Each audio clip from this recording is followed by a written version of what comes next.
Friends, today we are going to start first chapter class 12 mathematics relation and function. जैसा कि आपने पिछली class में क्लास 11 में पढ़ा था रिलेशन के बारे में मैंने बताया था। रिलेशन में आप डोमेन कैसे फाइंड करते हैं, कोडोमेन कैसे फाइंड करते हैं, रेंज कैसे फाइंड करते हैं, ये सब चीजें आप इस चैप्टर में यूज होने वाली हैं। अब हम देखेंगे क्लास 12 में इसके आगे क्लास 11 में जो इसके आगे का पोर्शन है वो क्लास 12 में पढ़ेंगे। तो Cartesian product of set, Cartesian product of set mainly इसके बेसिक पर हम रिलेशन को टू टाइप में डिवाइड करते हैं। पहला होता है एम्प्टी रिलेशन और सेकंड होता है universal relation. Cartesian product of set के बेसिक पर हम रिलेशन को टू टाइप में डिवाइड करते हैं। पहला empty relation, second universal relation को टू टाइप में डिवाइड करते हैं। फर्स्ट होता है एम्प्टी रिलेशन,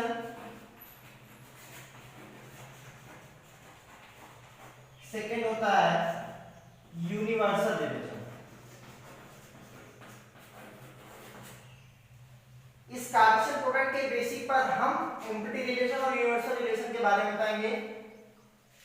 तो हम देखते हैं अगर कोई सेट ए ले लिया जाए, मान लो कि ये ए कॉमा बी है, और कोई सेट बी ले लिया जाए, ले लिया जाए एलिमेंट 1 और 2, तो इन दोनों सेट का अगर मैं कार्टेशियन प्रोडक्ट करता हूं A cross B, A cross B, तो इसके आएंगे total number of pair A comma 1, A comma 2, B comma 1, B comma 2। इन कार्टेशियन प्रोडक्ट के बेसिस पर आप टोटल नंबर ऑफ एलिमेंट कितने आए? 4। टोटल नंबर ऑफ एलिमेंट 4 आए। अब इसमें मुझे रिलेशन फाइंड करना है, तो आप देखोगे कोई रिलेशन आर है, आर रिलेशन है, और मैं एक सेट एज्यूम करता हूं। मान लो ये सेट सी है, सी को मैंने एज्यूम किया, इसमें ले लिया मैंने a, 1, a, 1, एक ले लिया a, b, फिर ले लिया b, a। मुझे इसका रिलेशन फाइंड करना है क्रॉस बी कार्टेशियन प्रोडक्ट के बेसिस पर। हम बताएंगे कि ये एम्प्टी रिलेशन है कि यूनिवर्सल रिलेशन है। ये सी जो सेट है मैंने इसको एज्यूम किया है, एज्यूम किया है। तो आपने देखा कि एम्प्टी रिलेशन में बताऊंगा अगर ये चारों पेयर इस सेट में बिलोंग नहीं, मतलब ये चारों पेयर अगर इस सेट में मौजूद नहीं है, तो आप कहोगे या ये क्या है? एम्प्टी रिलेशन है। अगर कोई एक पेयर मौजूद है तो वह एम्प्टी रिलेशन नहीं है। तो इससे कहने का मतलब है कि ये चारों पेयर इस सेट में मौजूद नहीं होने चाहिए, तो उसे हम कहेंगे एम्प्टी रिलेशन। और अगर ये चारों पेयर इस सेट में मौजूद हैं तो आप कहेंगे ये क्या है? Universal relation. Cartesian product of set के बेसिस पर हम रिलेशन को टू टाइप में डिवाइड किए। पहला होता है एम्प्टी रिलेशन, दूसरा क्या होता है? यूनिवर्सल, जिसका मैंने डेफिनेशन बताया। अब आप देखेंगे एक मोस्ट इंपॉर्टेंट रिलेशन होता है जिसका नाम है equivalence relation. Equivalence relation, equivalence relation हम एक अदर टाइप का इंपॉर्टेंट टाइप का रिलेशन है। चला एक अदर इंपॉर्टेंट रिलेशन होता है इक्विवेलेंस रिलेशन। हम आप इक्विवेलेंस रिलेशन में आप तीन प्रॉपर्टी पढ़ेंगे। उन तीनों प्रॉपर्टी का नाम मैं बताता हूं।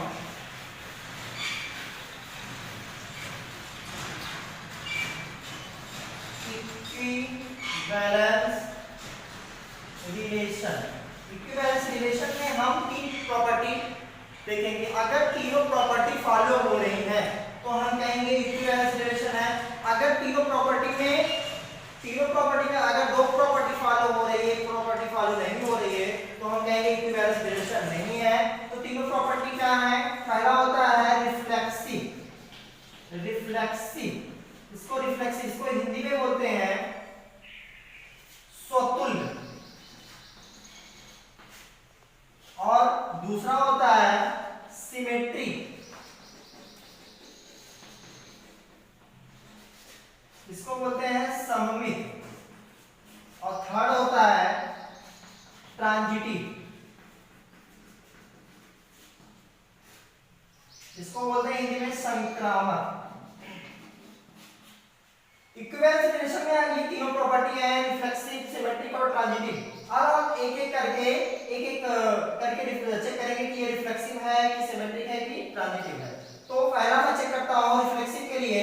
तो रिफ्लेक्सिव में आप देखोगे अगर आप दो मेंबर ए और बी इसके बीच में आप रिलेशन फाइंड करेंगे, क्या इसको मैं पढ़ सकता हूं ए रिलेशन या R relation A to B. अगर इसकी वैल्यू 10 है, इसकी वैल्यू क्या है 10 है, तो आप कह सकते हो कि जो सेकेंड एलिमेंट बी है इसकी जगह मुझे क्या पुट करना है ए हो जाए। तो आप कहोगे ए रिलेशन ए, इस सेकेंड एलिमेंट की जगह मुझे अगर ए पुट कर दूं और इसकी वैल्यू क्या आएगी 10, तो ये क्या कहलाएगा रिफ्लेक्सिव। एक एग्जांपल और देता हूं,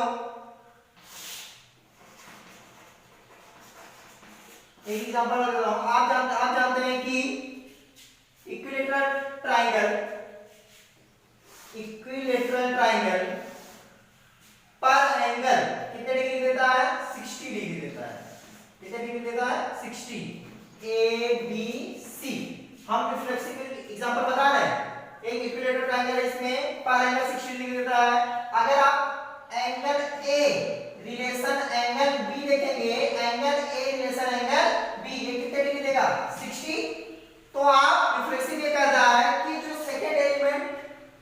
सेकेंड मेंबर है एंगल बी, इसकी जगह मुझे पुट करना है एंगल ए। तो एंगल ए रिलेशन एंगल ए भी क्या देगा 60 डिग्री।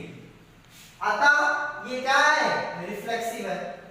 इसी प्रकार आप देखोगे एग्जांपल और देखते हैं हम, सेकंड एग्जांपल, कोई लाइन ले लो L1 और एक लाइन ले लिया L1 और एक लाइन लिया जो L2। ये लाइन L1 पर क्या है परपेंडिकुलर। तो आप देखोगे अगर इसका रिलेशन देखा जाए L1 is relation to L2, मतलब L1 is perpendicular to L2। अब रिफ्लेक्सिव में मैंने बताया था कि L2 की जगह मुझे क्या पुट करना है L1, तो L1 रिलेशन L1।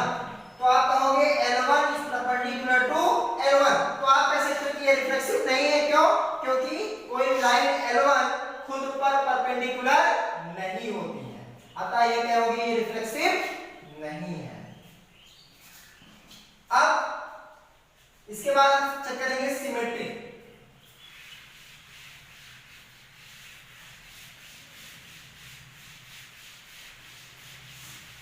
इसके बाद मैं चेक करूंगा सिमेट्रिक। सेकंड इक्विवेलेंस रिलेशन में आप देखोगे सेकंड प्रॉपर्टी होती है सिमेट्रिक। सिमेट्रिक में देखेंगे आप, सिमेट्रिक में देखेंगे अगर ए रिलेशन बी है, ए रिलेशन क्या है बी, इसकी वैल्यू अगर आपको दे दी जाए 10 है। अब रिफ्लेक्सिव में मैंने बताया था कि अगर बी की जगह मैं ए पुट कर दूं तो वैल्यू क्या देगी 10 ही देगी, वही वैल्यू देगी। तो आप रिफ्लेक्सिव करते थे, बट यहां देखोगे इन दोनों का इंटरचेंज कर देते हैं, मतलब बी रिलेशन क्या ए, तो इसकी वैल्यू क्या देगी 10। वहां मैं सेकंड एलिमेंट को बी की जगह में ए पुट करता था, यहां जो ए है ए की जगह में बी करूंगा और बी की जगह में क्या करूंगा ए, तो इसकी वैल्यू क्या देगी 10। अतः यह क्या कहलाएगा सिमेट्रिक। एक एग्जांपल और देखता हूं, इक्विलेटरल ट्रायंगल मैंने बताया था पर एंगल कितने डिग्री के होता है 60 डिग्री। पर एंगल कितने डिग्री होता है 60, ए बी सी। सिमेट्रिक का एग्जांपल बता रहा हूं। अब आप देखोगे अगर angle A is relation angle B, angle A relation angle B, तो angle A is relation angle B में देखेंगे तो आप क्या देखोगे क्या ये क्या है 60 डिग्री। क्यों? क्योंकि ये इक्विलेटरल ट्रायंगल है। अब एंगल ए एंगल बी, आप इसका पोजीशन चेंज कर दो तो angle B is relation angle A, ये भी क्या देगा 60 डिग्री। अतः आप कह सकते हो ये क्या है सिमेट्रिक है। और एक एग्जांपल देखता हूं, अगर कोई लाइन L1 और एक लाइन L2 थी जो L1 पर क्या है परपेंडिकुलर, तो आप कहोगे L1 रिलेशन L2। क्यों? क्योंकि ये L1 L2 पर क्या है परपेंडिकुलर है। अब इसका इंटरचेंज कर दो, मतलब L2 की जगह L1 पुट कर दो और L1 की जगह L2 पुट कर दो, तो L2 इज रिलेशन L1। तो आप कहोगे L2 perpendicular to L1, L2 जो लाइन L2 पर है L1 सिमेट्रिक है। जैसे कि मैंने सिमेट्रिक के बारे में बताया, सिमेट्रिक का एग्जांपल भी बताया, सिमेट्रिक डिफिनेशन बताया, रिफ्लेक्सिव बताया। अब एक थर्ड प्रॉपर्टी होती है ट्रांजिटिव। क्या होती है? ट्रांजिटिव।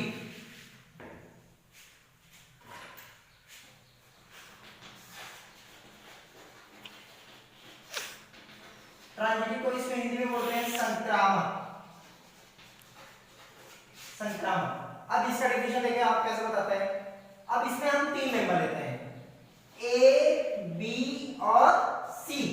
अगर ए रिलेशन बी है is equal to B relation क्या है? सी है। तो आप इन दोनों का अगर कंपेयर करेंगे तो ये क्या आएगा? सी रिलेशन ए। अगर ये कंडीशन उत्पन्न होती है तो आप कहोगे क्या है? ट्रांजिटिव है। इसका एक एग्जांपल देता हूं। एग्जांपल में आप देखोगे कोई लाइन L1 थी और L2 लाइन, इस लाइन L1 पर क्या है? परपेंडिकुलर। मैंने यहाँ 3 एलिमेंट लिया A B C। यहाँ मैं एक लाइन L3 लेता हूँ। L3 एक लाइन मैंने क्या लिया? L3। तो अब आप देखोगे L1 is relation to L2, मतलब L1 परपेंडिकुलर L2। अब L2 इज रिलेशन L3, तो L2 इज परपेंडिकुलर L3। अब दोनों का अगर कंपेयर करोगे तो L3 is relation L1, L3 is relation L1, मतलब कहने का मतलब है कि L3 is perpendicular L1। L3 जो लाइन है वो L1 पर परपेंडिकुलर नहीं है। क्यों? क्योंकि L3 L1 की क्या है? पैरेलल है। अतः ये कह सकते हो कि ये ट्रांजिटिव नहीं है। अब इक्विवेलेंस रिलेशन में मैंने तीन प्रॉपर्टी पढ़ी। पहला होता है रिफ्लेक्सिव, सेकंड होता है सिमेट्रिक और थर्ड होता है ट्रांजिटिव। इन तीनों प्रॉपर्टी को मैंने देखा कि ये कौन सा रिफ्लेक्सिव होता है, कौन सा सिमेट्रिक होता है, कौन सा ट्रांजिटिव। अब हम एक एग्जांपल देखते हैं कि ये इक्विवेलेंस रिलेशन है कि नहीं। जैसे कि मैं देखता हूं कोई सेट ले लिया जाए ए, सेट ए ले जाए, इसके एलिमेंट है 1 2 3 और एक इसमें रिलेशन दे दिया गया 1 1 2 2 3 3 1 2 2 3 एक रिलेशन दे दिया गया। अब मुझे इसका कार्टेशियन प्रोडक्ट करना है और एक रिलेशन पहले दे दिया गया और मुझे बताना है कि ये इक्विवेलेंस रिलेशन है कि नहीं। इक्विवेलेंस रिलेशन है कि नहीं। इक्विवेलेंस रिलेशन में आप रिफ्लेक्सिव, सिमेट्रिक और ट्रांजिटिव तीनों प्रॉपर्टी अगर फॉलो होती है तो इक्विवेलेंस रिलेशन होता है। तो आप देखोगे पहला रिफ्लेक्सिव में मैंने बताया था कि अगर वन का रिलेशन 2 में है तो आप रिफ्लेक्सिव में कहा गया था कि 2 की जगह मुझे क्या पुट करना है? 1। तो 1 इज रिलेशन 1। इसी प्रकार सेकंड एलिमेंट 2 का देखेंगे तो 2 इज रिलेशन 3, तो 3 की जगह मुझे क्या पुट करना है? 2। तो आप देखोगे 1 1 2 2 और 3 3।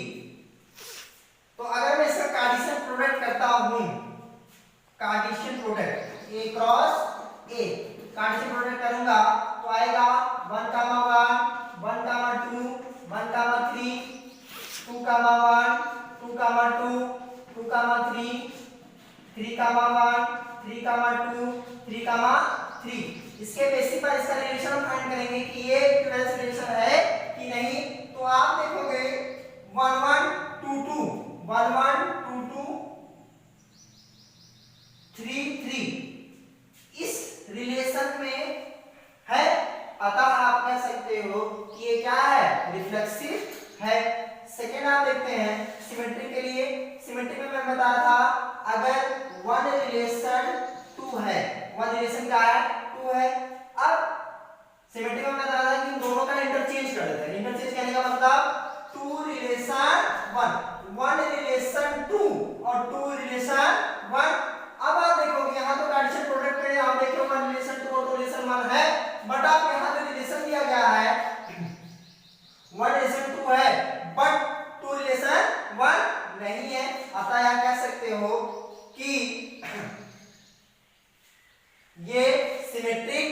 नहीं है, सिमेट्रिक नहीं है, नॉट सिमेट्रिक। क्या कह सकते हैं आप?